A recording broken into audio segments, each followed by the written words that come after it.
in 5 essential tracks, de 5 belangrijkste liedjes achter de man J.P. Cooper.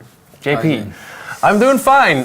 I'm hoping I can say the same for you. I can imagine that narrowing down the best songs ever to just 5, that can be pretty hard. Yeah, I think it's hard to say, the best songs ever, but there's definitely songs that have, shaped my career or been a part of just little moments that I'll definitely always remember.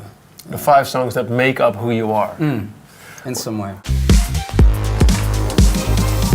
Where should we start? So I guess I can talk a little bit about some of my earlier songs, really, which it's quite difficult because we have versions of them, but they're kind of old. But there was one song in particular called "The Only Reason," which was probably the first song of mine that really connected in a way that was like, okay, there's something more going on here than just a kid writing songs in his bedroom, because that's still what I was doing. I was working in a bar and I was writing songs at home and I was demoing them up.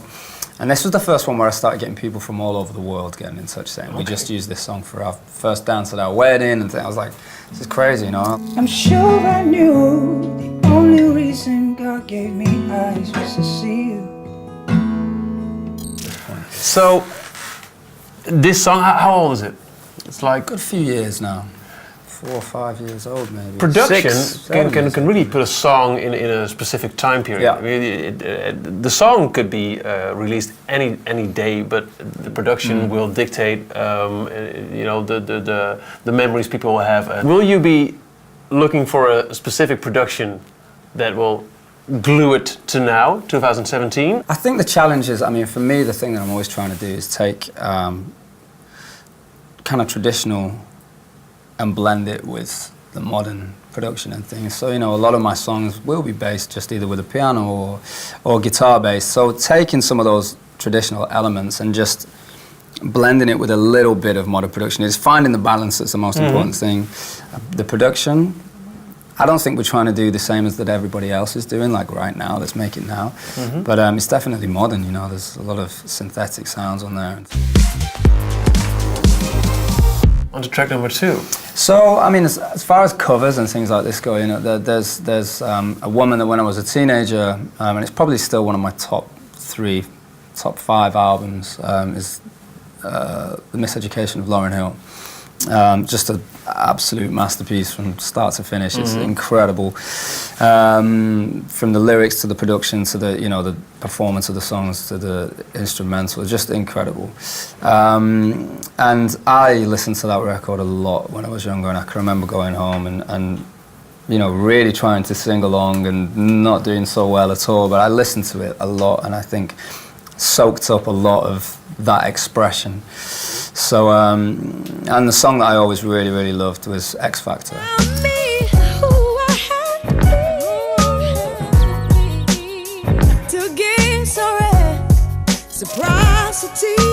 I don't sing, so I've never listened to a singer like Lauryn Hill or whoever, and trying to find out what's inside their performance that you can make your own.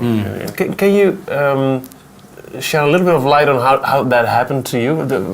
So you listen to a Lauryn Hill song, you soak up this album, The Miseducation of Lauryn Hill. Is it techniques that you're looking for? Is it the way that she... I don't know. I think for me it was so much more about just what I soaked up. I'm not so much of a studious person, so I don't sit down and study things. I think it's more just a kind of, whatever sticks. And with that record, I'd listened to it so much that the words were there and the melodies were there, and when it was like maybe I'll do a cover of one of those songs. I try and simplify things, so keep the guitar simple and allow the song to just be the song.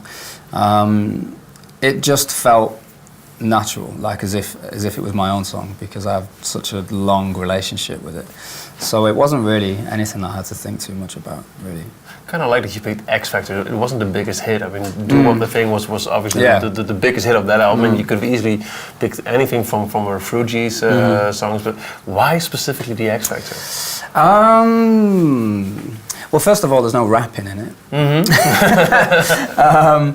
But I don't know. The sentiment of it is just something that so many people have been through.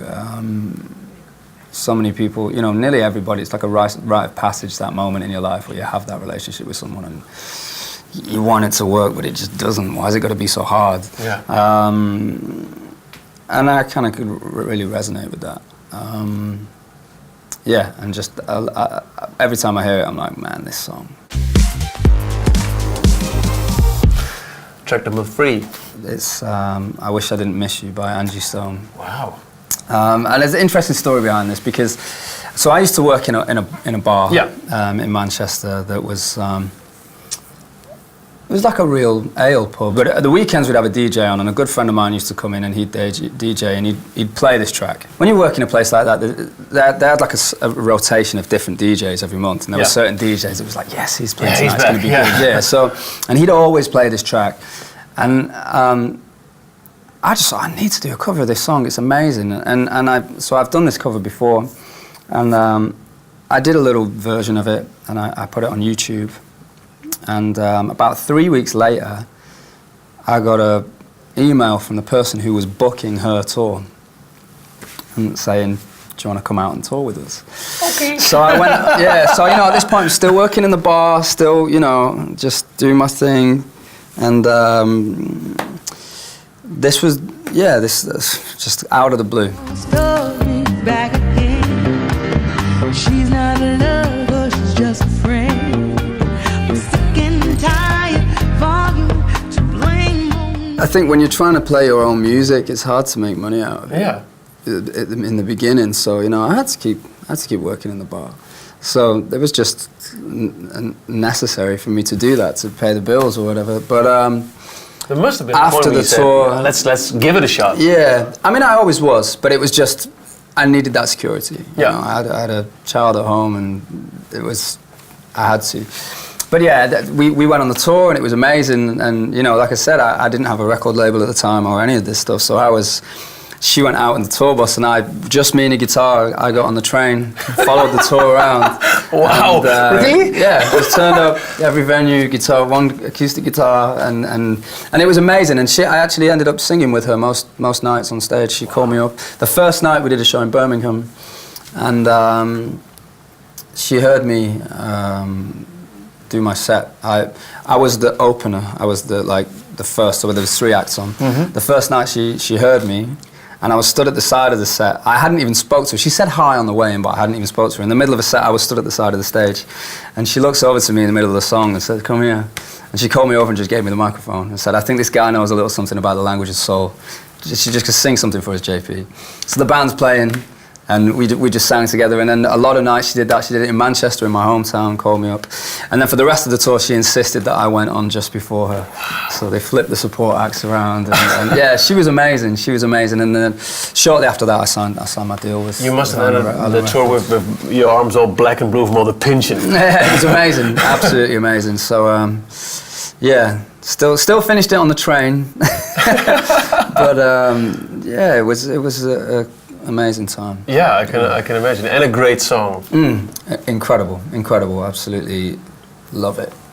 So only 2 songs to go. Your 5 essential tracks, which brings us to song number 4. Well, I guess song number 4 would have to be September Song. It's the first song that I did as a solo song that's had any kind of real commercial success. September song, tell me where have you gone? Do you remember me? We were only 15. Opened a lot of doors for me, and it's continuing to open doors. And just, you know, the first song of mine that I really heard on the radio, you know, it was kind of... Can you remember that My moment? Baby. Well, actually, it was funny, because we were out on a smaller radio tour with me and the keys player, and so we were all on the way to do one, and we heard it on like the main, you know, the big radio station in the UK, and we were in the car, and I made a little video of us listening to it. It's your big breakthrough song. Can you tell us a little bit more where it came from? What's it about? Do you remember where you wrote it? Yeah, so I actually wrote it in Los Angeles just over a year ago, and